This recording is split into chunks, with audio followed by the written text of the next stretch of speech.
Hello everyone, and welcome back to the channel. John Owen talks about sports and movies. Thank you for checking out today's video. Always appreciate the support. Let's get into it.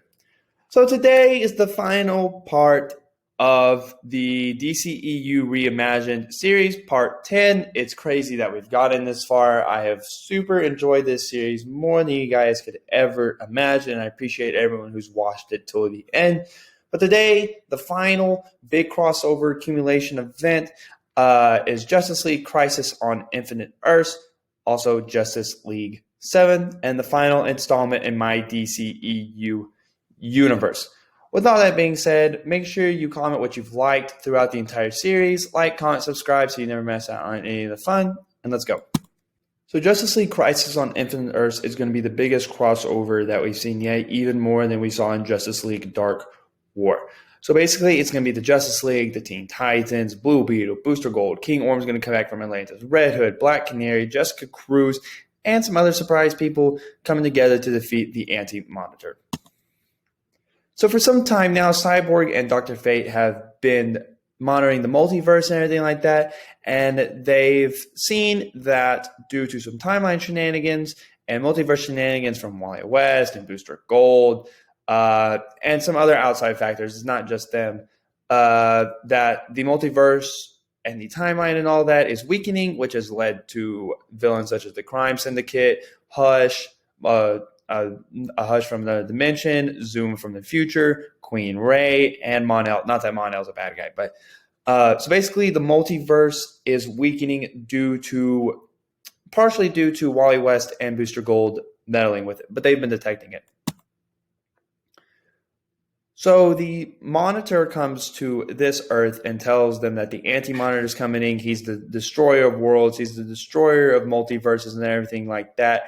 And he's assembled a team from multiple universes and even future in the timeline. So basically, the Anti-Monitor, as soon as the Monitor tells him that, the Anti-Monitor actually pulls up and he kills Monitor with his team of a Brainiac from another multiverse, from another universe, Zoom, which he broke out of Speed Force prison, the Crime Syndicate from Justice League Reflection, and then a few of the Black Lantern Corps members. So our heroes all fight these bad guys, but during the conflict, Beast Boy is unfortunately killed. So after this, after a thorough butt whipping, they really don't know what to do with the Monitor. The Anti-Monitor is also crossed on the bad guys, and so it's an all-out conflict or whatever. But then this mysterious new figure comes, and he tells him that that he's the Spectre and he must deliver vengeance, and that he's not the first Spectre and he won't be the last Spectre, but it's actually Hal Jordan possessed by the spirit of Spectre.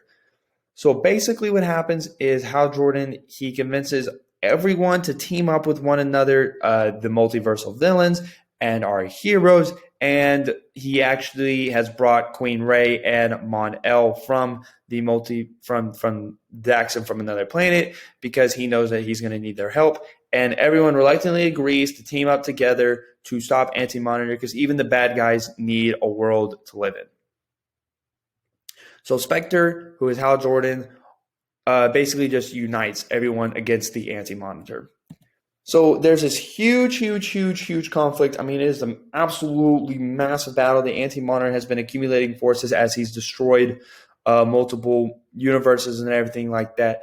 But at the end, Spectre basically tells Batman and Red Hood and Black Adam and Dr. Fate that it's going to take the five of them together, that they've basically been chosen by the Spirit of Spectre to be the ones to defeat the Anti-Monitor. So they do, and they defeat the Anti-Monitor, but he's absorbed so much energy from the multiverse that when they do defeat him, he explodes, and all five of them are killed in the explosion. The Spirit of Spectre goes on to the next person, but Batman, Red Hood, Black Adam, and Dr. Fate all kick the bucket, unfortunately, which it's super sad and emotional and whatnot. So basically, everyone mourns their death, and everyone moves on for what they're going to do for the rest of their lives. I mean, like I said, this is the last installment. In my eyes, at least, there should be no more movies. After 2 big crossover events, I think that's probably a good place to stop. So Kara actually agrees to go back to the Daxon from another universe to live out her life with Mon-El. Queen Rey agrees. She sees that Supergirl fights valiantly and that she's definitely worth. She's definitely good enough for Mon-El. Cyborg retires. He's been in the game. He's an OG Justice League member. He's been in the game for a long time. So he finally retires and goes happily ever after in his old age. Booster Gold successfully fulfilling his mission of saving his timeline and his future. He goes back to the future to live out the rest of his days. Kyle Rayner and Jessica Cruz, reeling from the permanent death of their mentor, go out to rebuild the Lantern Corps and to be the leaders and go out into space. Just kind of like in Injustice, Green Arrow, Speedy, and Diana go out and agree to travel amongst multiverses to help these planets restore that the multiverse Brainiac has like damaged and this anti-monitor has messed up. So basically they just are going to jump from multiverse to multiverse,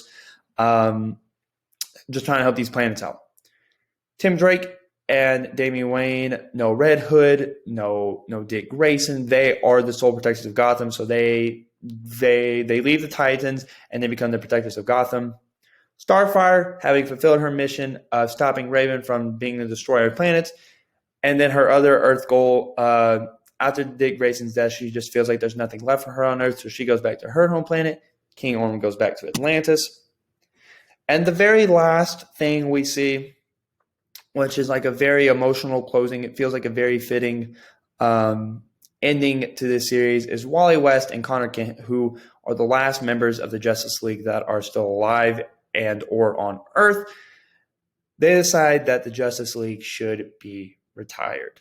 They're not going to try to start a new Justice League. They believe that the Justice League has done its job. It's saved the Earth on many occasions. It's even saved the multiverse now.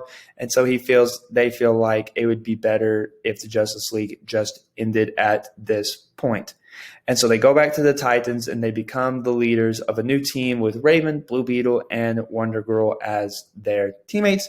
But it's a very happy ending. It's a good thing the league is ending. With all of that, thank you guys so much for going through this series with me. I've had a blast making it. I hope you guys have had fun enjoying it. Make sure you go and check out the other parts so you're all caught up. Check out the link content, like, comment, subscribe. Have a great day.